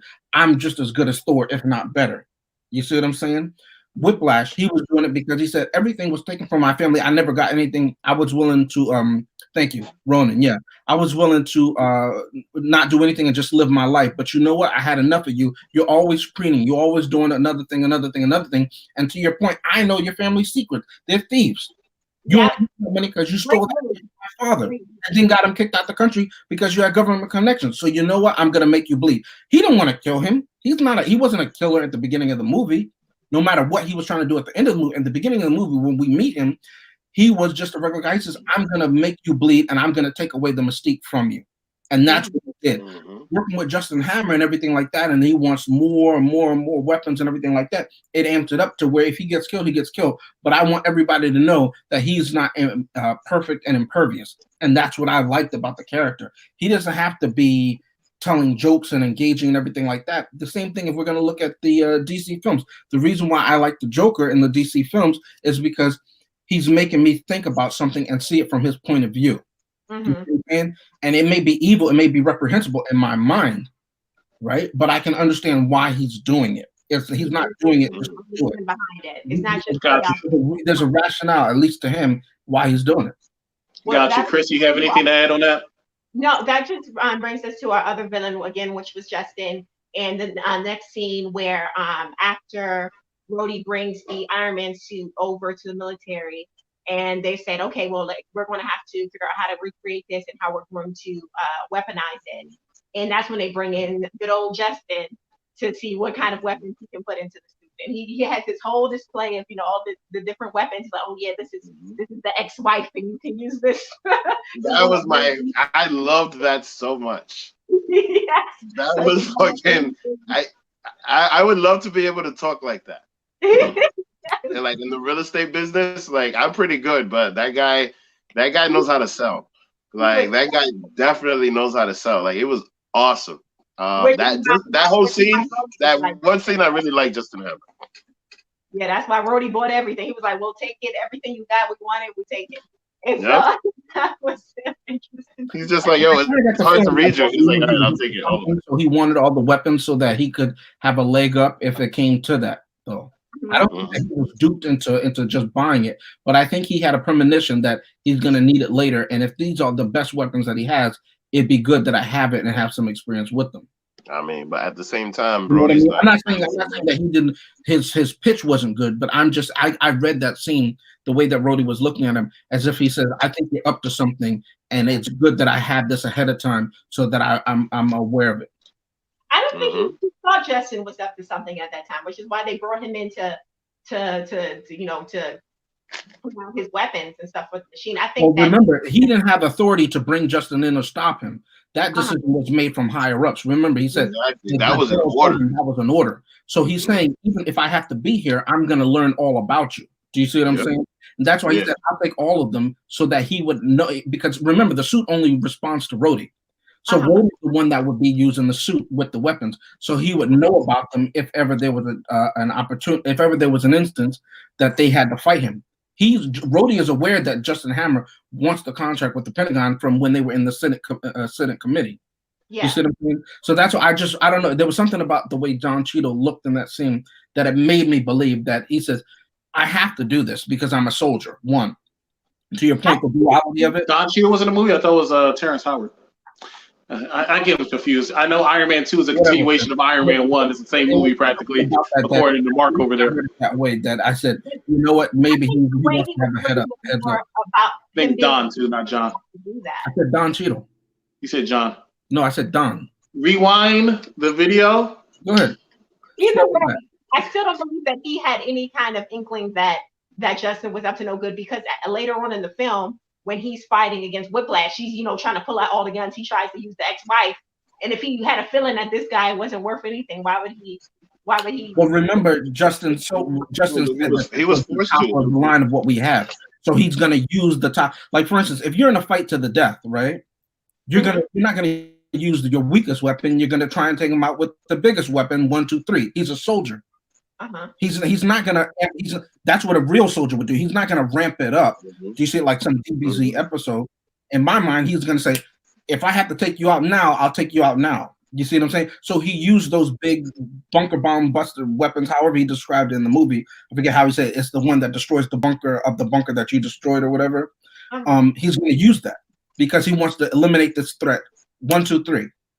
Do you see what I'm saying? As opposed to, he already knows that Hammer is working with Whiplash. Like during that scene when he tries to pull out, exactly his boy. Yeah, he's already aware that Whiplash and Justin are working together. So that's why. Thank you, Anthony. No, but at the same time, he knows that Hammer is against Tony. Yeah, he knows that already. From this scene, he knows that Hammer is against Tony. Yeah, you know what I mean? Like, because Tony's basically defending himself, and mind you, Brody is not even allowed to say the good parts about Tony's suit or whatever. And these guys are just literally just trying to hammer him down, trying to take the shit away from him. So I agree with you. Luke, because I think that he definitely wants to see what he wants. What he has, because they definitely you could tell that their intention in taking the suit away from Tony was not safety. No, and it was just the War Machine definitely. They want to find out as much about the suit as they can so they can duplicate it. It really wasn't about the safety of people. Yeah. But that's on to a bigger scene where Tony is after he kind of divulges the meaning of his father's video and how he just happens across the structure that his father put together, and he was able to digitalize it and somehow uncover this new element, which is still confusing to me. I don't understand how he was able to find a new element for to like power his arc reactor and all that. That part of the movie I don't understand. I don't. Well, it was under the section of plot convenience. Yeah, it was definitely. I guess you got to suspend your disbelief or whatever at that point, because how can this one man? He's the smartest man on the planet. Yeah, but he just conveniently. Of course. At that point, that's my point. Can't... You know, it doesn't make any sense. It doesn't. That part, to go back to the Formula One race. I mean, but how much of a superhero movie is supposed to make sense? And it just stops immediately. How are you not dead? How much of a Marvel superhero movie is supposed to make sense? I completely agree with you. I mean, but that's like yo, how much? That's like watching a Superman movie and being like, oh, how is this motherfucker flying? I can't fly. He's flying. You know what I mean? Like there's certain levels of it where you got to look at some science fiction. Yellow sunlight, he flies. That's how it makes sense, right? In any movie, they're supposed to write it in such a way that you could make it plausible. Like this, and they have explained to Superman how he flies. You see what I'm saying? Now, if Lois Lane just starts flying out of nowhere, that's not explained. So that's a adequate grievance. Do you see what I'm saying? Iron Man is just a man who wears a suit, right? He's Tony Stark. If you're going 200-something miles an hour and your car is sliced in half and you flip over, how do you walk out of that? I just want somebody to explain to me how this movie was good. Chrissy, what's the next part of this film? All right, I'll give you that. Showing, because at the end of the movie they did have that little kind of hint towards Thor, but they also were hinting towards it throughout the movie. Earlier in the scene when Tony and Nick Fury were in the donut shop, Nick Fury mentioned something along the lines of he has in the Southwest. I have bigger problems to solve in the Southwest region, which is New Mexico. Let's see this picture one more time. I am so sick of seeing Nick Fury in that eye in the back of Tony Stark's head. I'm about to delete that picture. Don't let me see it again, please. But also, how about that one? That's another angle. I'm dying. But also later in the movie, when thanks, Chrissy. When he's building, when he's discovering that new element, that's when Agent, is it Coulson again? He comes in and says, Agent Coulson. Yeah, he's been repositioned, or he's been restationed to New Mexico, which is another call to Thor, which is coming out after that. So I thought that was interesting that they did that. Yeah, the entirety of the Thor movie takes place within Iron Man 2.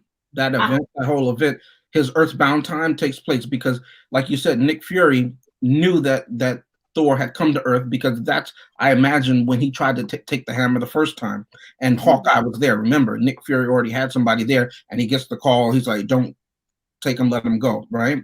And then when Coulson goes down there, that's at the end of the movie when we see him again. You see what I'm saying? So all that is her Earthbound thing is like, I think like 48 hours or whatever in the movie time or something like that he's on Earth, Yeah, I thought it was interesting that. Oh shit! So now that now that I think about it, the way that they introduced those two, Hawkeye and Black Widow, so they're probably gonna do something where on Shield.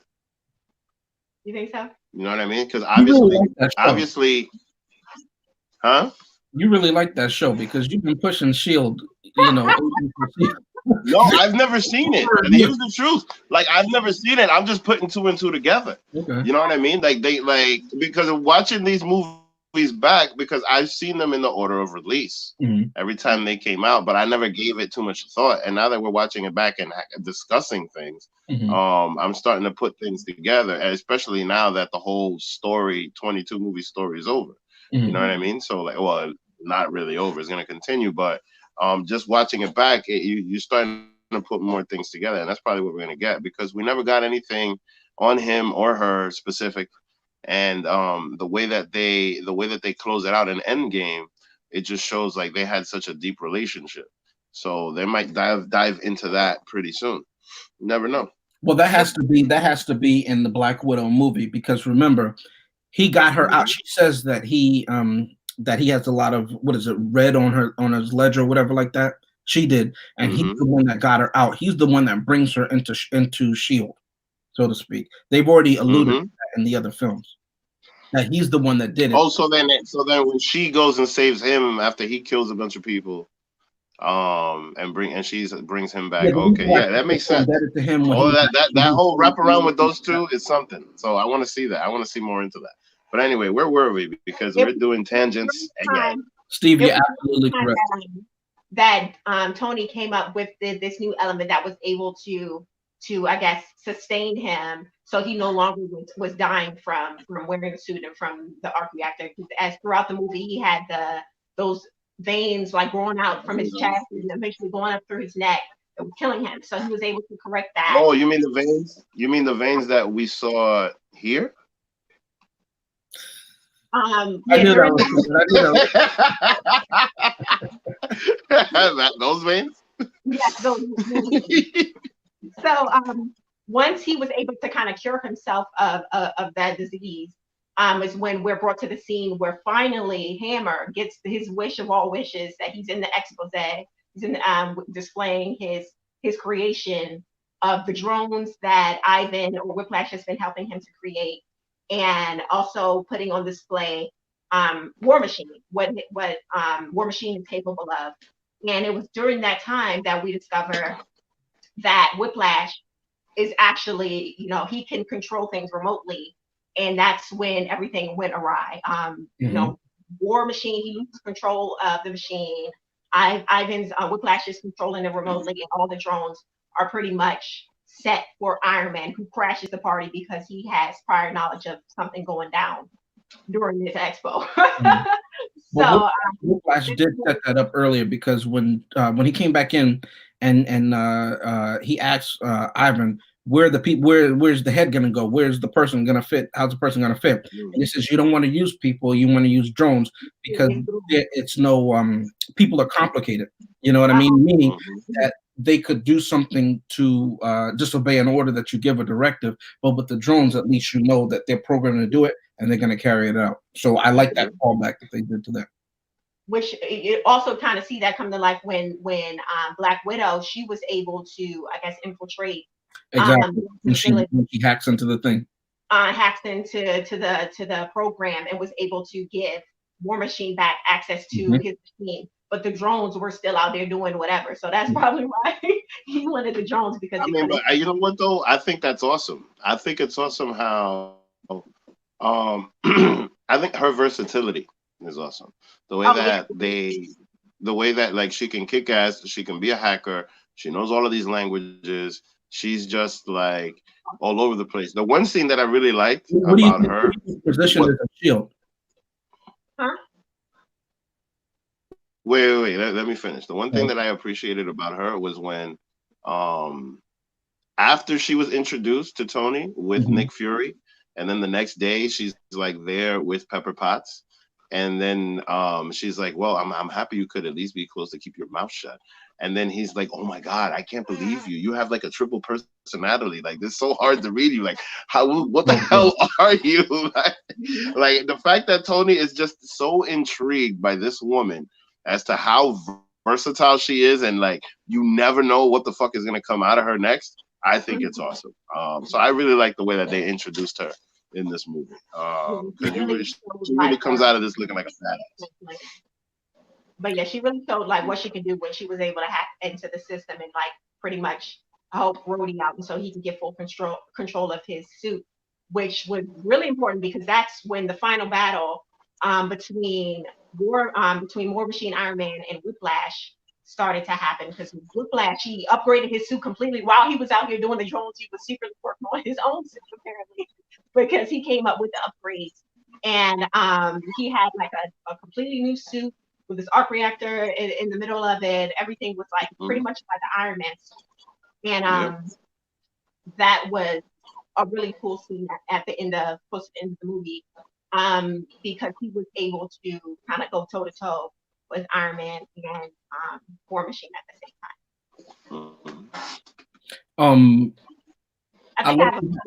I'll let you have your introduction to Black Widow, because I know you're a fan of her and S.H.I.E.L.D. And I haven't even seen the show S.H.I.E.L.D. yet. Like, I want to see the show now. But I'm just Like, I saying. want to see Peggy Carter. I want to see Shield. I want to see like all the in between shows now because I feel like they're connected. Peggy Carter didn't last very long. I'm pretty sure you can binge watch that in one day. But anyway, Other go ahead. than her doing flips and learning how to type, she was not integral to the movie. Let's keep it real. No, she wasn't. She wasn't. But like the thing is that to the movie itself, she wasn't. But she was introduced. This is the first time we see her. That's not in this movie. That's why, huh? It's a very weak introduction because I don't know anything. I don't know why I should care about her character. Because she's attractive. That's my point, and that's what they pushed more than her skills, which, to your point, are ample. Do you see what I'm saying? She can do all these things. I think they should have pushed that rather than she looks good in this bodysuit or she looks good in this skin tight dress, which they did push. Her relationship with Tony, how she interacted with Tony, was trying to seduce him. Do you see what I'm saying? In the other iterations of a character in the other films, that's what we see a lot too. Rather than, hey, this is why she would be on a team of superpowered people because she's multifaceted and she could do all these things. You're looking at Hawkeye and you're like, so this Archer is on this team with all these people. What can he do? He really has been shortchanged. And if he is, to your point, on S.H.I.E.L.D., right, or part of S.H.I.E.L.D., why? Do you see what I'm saying? As Black Widow. Do you want them to elaborate more on these characters? Is what you're saying? Huh? You want them to elaborate more on these characters? Like they allude like character development. All these languages. Obviously, she's good with computers and networking and everything like that. Obviously, she can go undercover as different people, but we never saw her in true espionage. She was just pretending to be an attractive woman in Stark Industries, as opposed to seeing her undercover like we do in Winter Soldier. In Winter Soldier, that scene when she's put on the face mask and she's pretending to be somebody else and everything like that, that she can take on these different personas and nobody would know. That's deep cover, and they have the technology to do it. We never saw her do any of that. Why didn't she infiltrate Justin Hammer? You're telling me that she won't look as attractive. Let's talk about Natasha Romanoff and Black Widow and some of the actresses that almost played her. We have names like Angelina Jolie, Natalie Portman, Jessica Alba, Jessica Biel, and Gemma Arterton. Were all considered for the role. Now, they gave Natalie Portman Jane Foster and Thor. I'm sure she was really happy about that. Houseway, she unhacked War Machine without Widow, Tony being dead. Steve, I don't think you heard anything that I just said. Let me say it again. They show that she has the ability to do these different things. I'll say that one more time. They show that she has the ability to do those things. They don't highlight them the same way they highlight her sexuality. My argument is, yes, she's attractive. I got it. How many times are you going to tell me, as opposed to she's in a top secret agency? She was so good that they wanted her in that top secret agency. They lured her from the top secret agency to work for our side, S.H.I.E.L.D., right? But we don't see why she's in S.H.I.E.L.D., why she's a top field agent, as opposed to I see her in every scene wearing something tight. Why? To Chris's point, you're going to see it in the Black Widow movie that comes out when, Anthony? Agent. Remember the scene in Avengers when Tony's upstairs and he's listing everybody on the thing, and then he says we have 2 top secret spies. Right? That's what Tony did. Widow and okay. Yeah. Right. Widow wasn't how long they could wait. I don't want to wait for Bond 27 to see that she's a spy. Do you see what I'm saying? I shouldn't have to wait till Black Widow 27, okay, to see that she's a spy. You told me, let me see her as a spy, because it's how many Marvel movies is it? 22 or whatever. So I shouldn't have to wait for the 24th movie, maybe that'll come out on Disney Plus, to see that she can actually be a spy. Thank you, Anthony.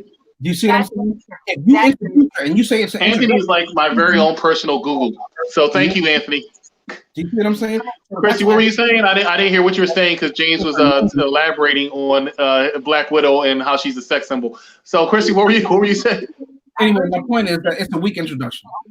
Gotcha. But I do think Jessica Alba probably would have been a good fit for the movie too. I could see her playing that role. I don't know so much Jessica Biel is hot. I would love to see her. Yeah, I don't know about Angelina Jolie or Natalie Portman, and I don't think they would fit.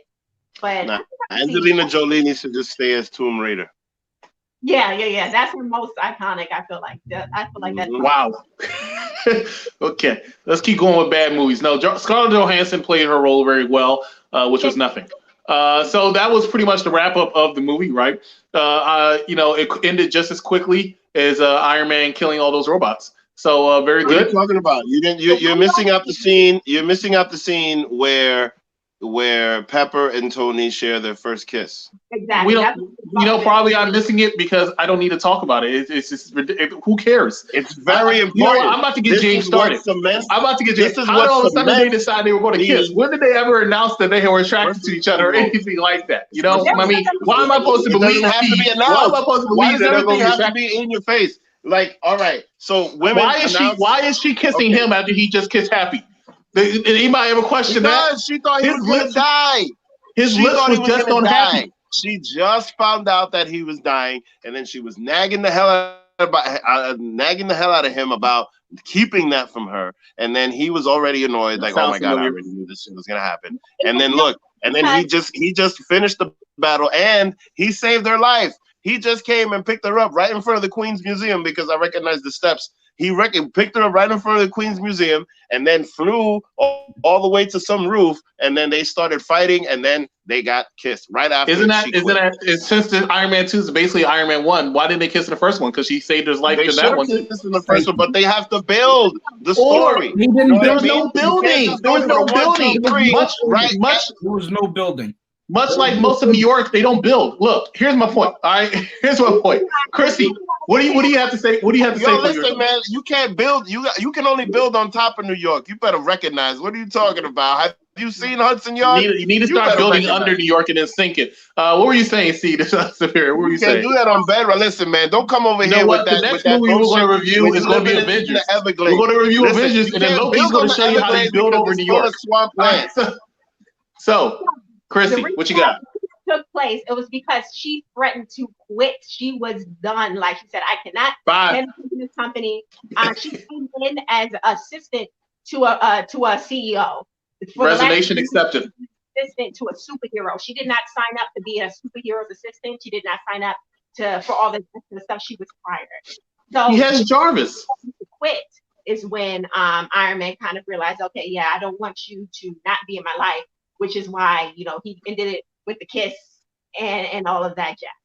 So Iron Man, look, as soon as they wait at this scene when they found out that all the robots were gonna blow, what was the first thing that Tony did? Pepper, bam, went flying, went to go get her.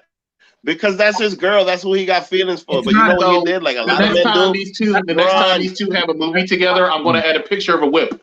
All right, go ahead, James. You're about to wrap it up. You got 3 minutes. Go ahead. We're about to get into final thoughts, guys. Final thoughts. I say this movie is nothing but plot conveniences and setups. There was no reason for this movie to exist whatsoever. I've proven it out. It's not his girl. Just because they kiss doesn't make it. They're not in high school. He's known him for 10 plus years. I'm sure he's paid her handsomely for following him around. She should have kissed him then. Okay, he's playing the long game. He's pimping her out. I bet you nobody knows him better than she does. A multi-billion-dollar business corporation, and she says, "I'm done with you." Whatever. She's staying. She wants to stay in NAG. She loves Civil War. It's nonsense. That's why the name is Goop, because it makes no sense. It's a mess. Okay, it's a mess. Whiplash. I enjoyed the character building of him. I wish that Tony matured in this movie. He didn't. He never matures. He didn't even mature at the end. And would you say MCU 22? He didn't mature in that one. He's the same. I think something's wrong with him mentally. Okay. Happy. What does he do? I don't know. Except stand there. He kisses Tony before Tony kisses Pepper. It's garbage. How many minutes? Do I got 1 more minute left? Go ahead. Thumbs down. Iron Man 1. It's a mech fight. Iron Man. Chrissy didn't say that right. I don't think you caught it. He said thumbs up or thumbs down, Jay. Anything new? Why is the sequel the same thing as the original? Is J.J. Abrams behind the MCU? Why are we seeing the same? Star Trek 2009, Star Trek Into the Darkness, or whatever it's called. I agree. Thumbs up or thumbs down, James? Thumbs up or thumbs down? I'll let you guess. Thumbs down. He gives it a goop. No. He gives it a goop. All right, Vic. He says it a thumbs up. Thumbs You up. have any Well, final I'm thoughts? giving it a thumbs up for many reasons. I Go ahead. You have 3 personally minutes. liked it. No, here's the thing, and this whole always thing the makes me thing. think a lot. This whole thing makes me think a lot. You know why? Because the scene of this place is a time capsule. There's a time capsule there that's supposed to open in 5,000 years. And what? Shield. Fly Jeez. with the shield. I thought it said shit. But no, the thing is, the entire park, like I like how they start with the panorama of the city. Like they have this panorama of the city in the Queens Museum, and it's been there since 1964, since the World's Fair. The entire park is a relic to the World's Fair, and the Unisphere is a very big part of this movie, and like it's something that's just in my neighborhood, so it felt very homey to me. A lot of the scene, a lot of the places in that movie just felt very homey to me. Now, aside from that, I just liked how they continued into the introduction of the character of Iron Man, and then all of his people, War Machine, his father, his wife, and basically what's going to happen in the future. Like this was, in my opinion, this was the setup for Avengers to close it up. Now, one thing that that is weird for me is the end credit, because you see Thor, and I wonder if like they should have released Thor prior to this movie, or they were just doing that, showing that Thor was happening during this movie. And so I think that was just the point of all of that. But since we're watching them in this way, I guess we just shouldn't pay attention to that. And then the last thing is the one scene where there's one little kid is going like this, and then Iron Man comes from behind him and Oh yeah, I like that. shoots him. I wonder if this was the setup for Spider-Man, or if they had just used that as like, oh no, that was Spider-Man when he was a kid and he did that, and that's how he remembers it. You know what I mean? Stop doing that. They can't travel through time and play with it and say this was always set up and we always meant to do that. You make a movie and you stand by the movie. They always do that. It's just that Marvel is really good about leaving little snippets. Who helped Tony Stark with Iron Man 3. And then when they got the other actor, they said, no, that wasn't Peter Parker. Peter Parker was really Peter Parker, and he was in Queens the whole time. Now it's the little boy that, no. But it's in Queens, though, because it makes sense. It's in Flushing, Queens. It's right here.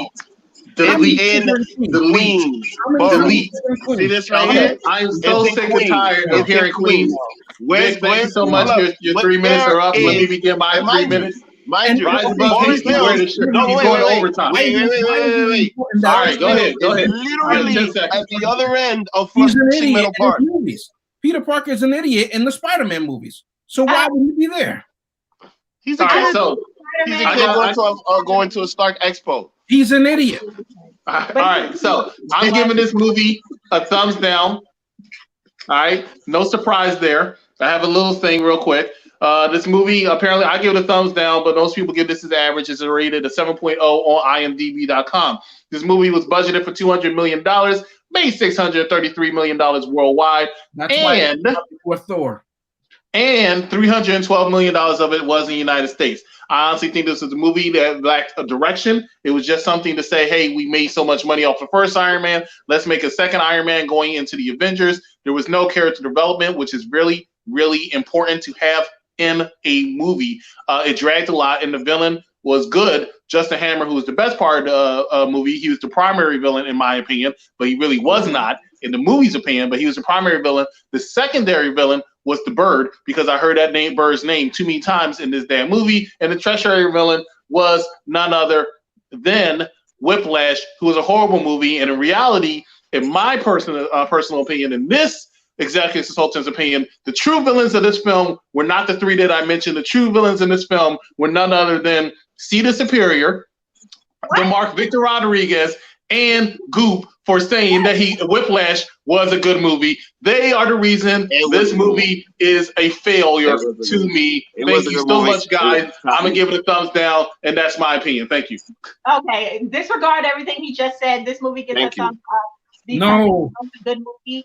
Prior to rewatching it, I gave it a thumbs down because I didn't like it as much as it was for Iron Man. But rewatching it now, I thought it was just as exciting. And the villain was a great villain. Whiplash did a good job. His reasoning behind wanting to get back to Tony. What's up, Ricky? Mickey Rourke acted well. during that in that role. So yeah. Anyway, thumbs up. Majority thumbs up. Well, actually, 2 thumbs up, 2 thumbs down. Is that right? That's what we got so No, far. I want to change. I want to change my vote real quick. Can I change my Oh vote? God, you have 2 minutes, bro. Bring it to my attention. Physics went out the window in this movie, and clearly this is a setup because he had the reality stone the whole time, and he could do whatever he wanted to do. Tony Stark, and so since he could do whatever he wanted to do, and physics didn't mean anything, and he could be in car accidents and walk out, and then he can make pieces of metal hold up against Whiplash's armor and everything like that. I'm gonna give this movie a thumbs up. You see what I'm saying? And because Peter Parker was in it, and they developed the relationship with Gwen and there was a kiss, and that's how I know they had a relationship. Even though Tony Stark has never kissed anyone in any of the other movies, and so he only has a relationship with her because Agent Coulson and Shield were there. I'm gonna give this movie a thumbs up. Black Widow can talk going 90 words a minute. I'm gonna give her a thumbs up too. So there you go. Who is a thumbs up now? Once again, James has proven the point of why these 3 are the main villains of this movie. Thank you so much for your time, Chrissy. Go ahead and take us home. So yeah, I'm glad we were mostly thumbs up. So pretty much everyone enjoyed the movie except for Chris, which is just No, I fine. didn't enjoy the movie at all. I was being facetious. Well, all the people have since enjoyed the movie, and that's that on that. So again, we wanted to. Chrissy, I don't know if you heard that Justin Hammer might be in Thunderbolts. I think he really wants that comment to come across since he said it here and here. And if I scroll up more, I'll see it again. So in case you did not know, Justin Hammer, Sam Rockwell's character, or it could be, it could be Don Cheadle, is going to be in Thunderbolts. Okay. I know this is about wrestling, but how everyone heard about Becky Lynch being in a Marvel movie? No, I have not. Oh yeah, I heard These about two that probably too. don't even know who Becky Lynch is. I heard about So Ricky, we can sideline that until Monday's unpopular review, which I'll plug in a second. Go ahead, Chrissy. That was pretty much my final thoughts on the movie was that it was a good movie. I enjoyed it. It was entertaining. It did its job. It introduced us to the thought of the Avengers and other characters who are going to be in the Avengers. I thought it served its purpose. It was an interesting movie to me. The graphics were good. The plot was interesting. So yeah, I enjoyed it. So tell us more about what we'll be doing in the next couple days. Woo! Hello again, everybody. I am the executive consultant of Yep, I Like Wrestling and one of the hosts of Unpopular Reviews, reminding you that if you're liking this video, please make sure that you like and share this video to all of your wrestling timelines and groups. And if you have Instagram and Twitter, you are following us at UPR YepILW. Once again, Twitter, Instagram, UPR YepILW. And if you have YouTube, make sure that you're subscribing to us at Yep, I Like Wrestling. And now, back to Yeah, I'm gonna change that very soon. Okay. I didn't realize you had to but that's do fine. that. You That's do have fine. to change that.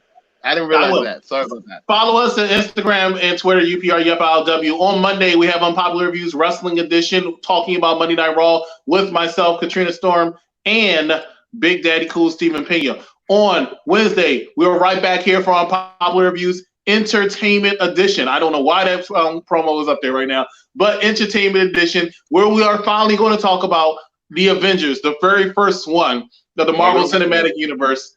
Unpopular Review coming to you Wednesday at, I believe, 7 o'clock. Stay tuned for that as I get my schedule when I get to work. But that's what it is right now. Also on Tuesday, you have Tech Talk with the Mark Victor Rodriguez and I think David Sanderson, as they talk to you about everything as far as the technological world, from games to computers, everything that your electronic hearts desire.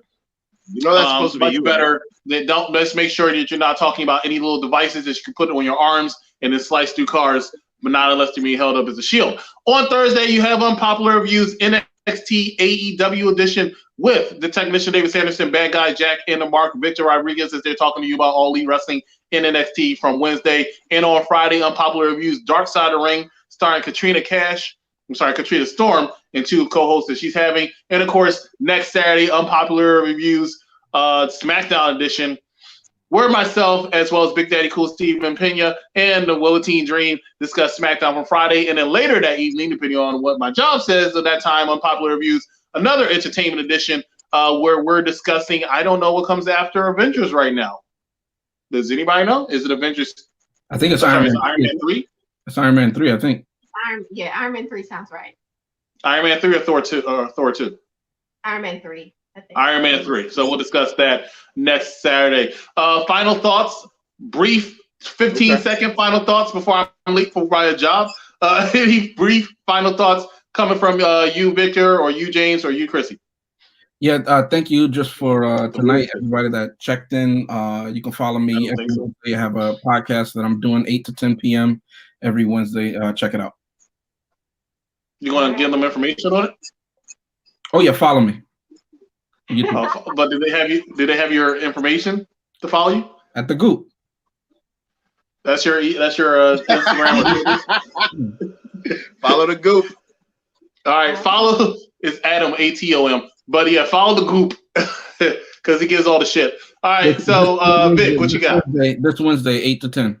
I'll see y'all tomorrow or sometime in the week or during the chat because the mark is always around, whether it's wrestling, whether it's movies, whether it's Married with Children. Yeah, Married with Children's coming. Married with Children's coming. We're definitely going to do a side piece on that. And obviously, Mark is very excited about that. So that's just a little, Yeah. But anyway, always happy to be here. So see y'all soon. All right. Go ahead, Chris. See ya. You can follow me on IG _Colochita_. You all have a good night. Thanks for watching. Bye.